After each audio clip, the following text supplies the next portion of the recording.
welcome back to my channel. My name is Annelies and today I will be reviewing the new Oud line created by Alberto Morillas for Zara. And if you're like me and you love Zara fragrances, feel free to hit that subscribe button. I already have several videos up on my channel and I plan on uploading a bunch more. So Alberto Morillas is a Spanish perfumer who has created some iconic fragrances such as CK1, Acqua di Gio, Versace Bright Crystal, Marc Jacobs Daisy, Gucci Bloom, Gucci Guilty, Paco Rabanne Fame, and so many more. So he's actually already worked together with Zara in the past, but this time they created an Oud line, and you can find this line in the men's section. So this fragrance line consists of 4 fragrances called Virtuous Oud, Blooming Oud, Elevated Oud, and Memorable Oud. These fragrances come in bottles of 100 ml, and in Europe they retail for roughly 26 euros.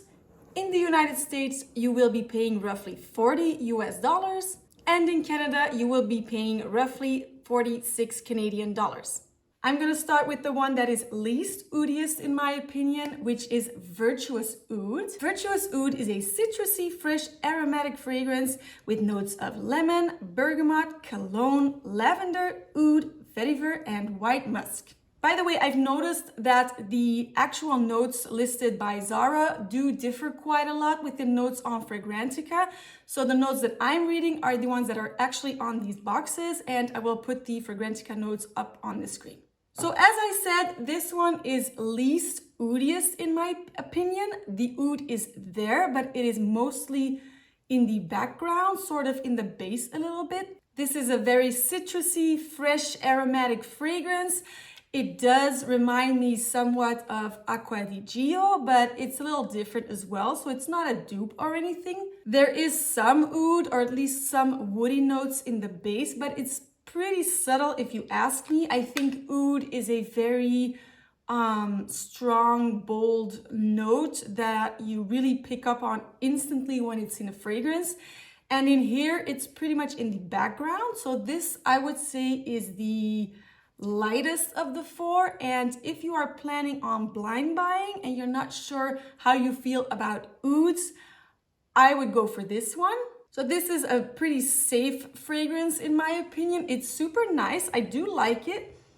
Because of those citruses, I do think it is very spring and summer appropriate. And that lavender note in here sort of gives it a fresh and clean out of the shower vibe. But the vetiver and the little bit of oud that's in here do give it a little bit more of a sophistication. By the way, I do advise you to try all of these on skin first. The opening of most of them, or all of them basically, is quite different than from the actual dry down. So in this case, I felt in the opening that the citruses were a bit too much, giving it somewhat of a cleaning producty vibe. So I was hesitant at first when I thought about it, but in the dry down, the citruses kind of tone down and then it actually becomes very pleasant. It's basically a freshie with just a little bit of oud. I like it, and again, if you are planning on blind buying, this would be the safest blind buy, but again, blind buying is not something I would recommend. It is not really a good idea to do that. By the way, how gorgeous are these bottles?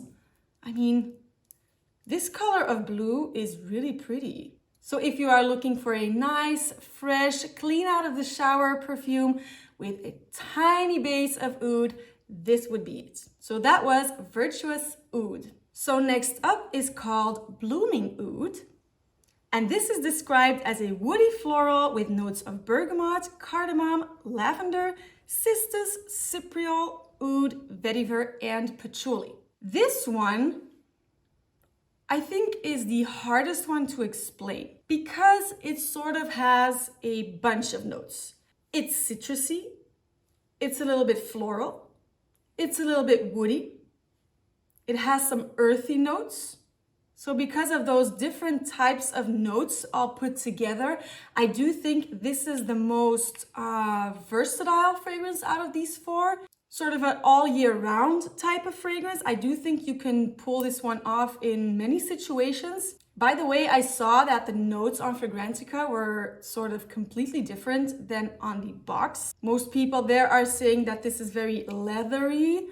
Personally, by the way, I've tried all of these on skin, so I'm just smelling the atomizer now to remind myself a little bit, but I did not get leather vibes, honestly. I mostly got that earthiness combined with some citruses, combined with a little bit of floral. And in the opening, there is actually something, I'm not sure what it is, but something that I didn't really like. Sort of a pungent, sharp, sort of a dirty smell almost. But luckily that goes away in the final dry down, and then it becomes a pretty pleasant fragrance. Like I said, it's sort of the most easygoing one, well, together with the previous one, but that one I would only recommend for spring and summer. This one is a little bit warmer because of those florals, I think. I think also the combination of that bergamot with lavender and a little bit of patchouli do make it the least unique fragrance out of the four. I'm not saying it smells generic. That is not a word I would use in this situation. But if I had to call one of these four generic, if I had to, this type of DNA is most recognizable. Oud-wise, it's there. I would say that this has sort of a medium oudiness, whereas the previous one was a very light oud. But yeah, I do like it. It's pretty easygoing. It's pretty likable. I do recommend it if you are looking for a all year round type of fragrance. Give this one a try. And that was Blooming Oud. The third of this line is called Memorable Oud. And this is described as a floral aromatic fragrance with notes of bergamot, basil, cardamom, cypriol, white flower, oud, patchouli, and sandalwood.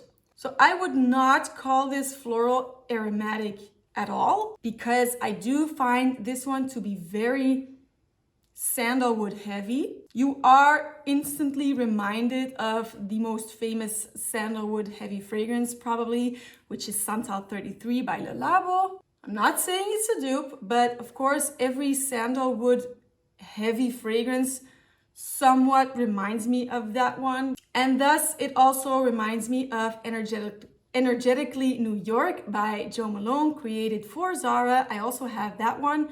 They are quite similar. Personally, I don't really think if you have Energetically New York, I don't really think you need this one. I also smell again something lemony in here, or something citrusy, even though it's not really listed in the notes. Well, bergamot, but I'm getting a little bit more of a lemony vibe. But I think mostly that sandalwood is very, very prominent. It's probably the first thing you're smelling when you test this one. And I feel like the other notes are mostly in the background. Even though oud is a little bit of a difficult note for me sometimes, I can't always do ouds. I think again in this one, it's pretty doable. It's not like you're getting absolutely smacked in the face with oud. It doesn't have sort of an Arab vibe. I think it's a pretty gentle oud. So if you're an oud starter or an oud beginner, but you like sandalwood, you kind of need to like sandalwood in order to like this one. But yeah, I think you can totally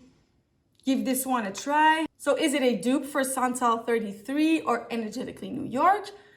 No. But is it another take on that same sandalwood heavy DNA? Absolutely. I like it, but again, I have Energetically New York, so I don't think I'm gonna keep this one. And also, I don't wear it. I do think it's a very masculine fragrance, but yeah, that was Memorable Oud.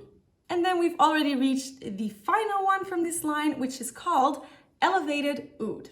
This is described as a woody fragrance with notes of cardamom, bergamot, lemon, praline, patchouli, oud, sandalwood, and black vanilla. Okay, this one sort of stands out from the other three, and not really for me, personally for me, not in a good way. I sprayed this the first time to give it a try, and I went like, ugh. And then my husband was like, what was that face? And I said, okay, give my wrist a sniff. And he went like, so this is bold, okay, to say the least. It is strong. It is like getting punched in the face with this very oody, aromatic, spicy, warm, bold fragrance. And it did take me a few minutes to sort of get past that first impression where I'm just being honest, where I was kind of like, ew. Like, I want to wash this off like right now. But I did start to appreciate it a little bit more in the dry down. I'm not gonna lie, it's not my thing. Personally, as a woman, none of these I would wear. I do think they are all very masculine. But this one is really for someone who loves ouds, who loves to be challenged in that department, who loves to have a fragrance that is there, it is present, it will get you noticed. Could be in a positive way, but could also be in a negative way. So to say the least, this is not a safe blind buy whatsoever. But I gotta say, it smells expensive AF. It smells very expensive. It smells luxurious. If I were to smell someone who is wearing this, I would kind of think like, okay, this guy must be successful in life. Or he's selling like luxury property in Dubai. He has money, he has confidence, but he's choking me out a little bit. I do like the warmness, sort of the sweetness that this one has that the other one don't really have. I am appreciating that part of the fragrance, but the oud for me is too much. You really have to love oud, but it's probably the praline and the black vanilla that I'm liking in this one. It does have some spiciness, probably from the cardamom, but I think the cardamom together with probably the citruses. I've noticed that cardamom and citruses sometimes give a little bit of a smoky vibe to me. Could just be me, but I do think of some sort of a leather jacket when I smell this. Not that it's extremely leathery, but I think this one is more leathery than Blooming Oud, which everybody on Fragrantica says is leathery. I don't get leather from this. I get a little bit of leather from this. So to sum up, I'm just going to describe every fragrance in 3 words to give you a bit of a clear overview. Virtuous Oud, fresh, citrusy, summery. Blooming Oud, slightly floral, easygoing all year round. Memorable Oud, sandalwood, Santal 33-ish, that's it. And Elevated Oud, daring, bold, a little bit sweet. So that's it for today. Let me know in the comments what you think of these fragrances, if you have tried them or are you going to try them. I would love to hear, and I read every single one of your comments. And again, I am planning on releasing more Zara fragrance review videos, so hit that subscribe button if you like those types of videos, and I will see you for the next one. Bye!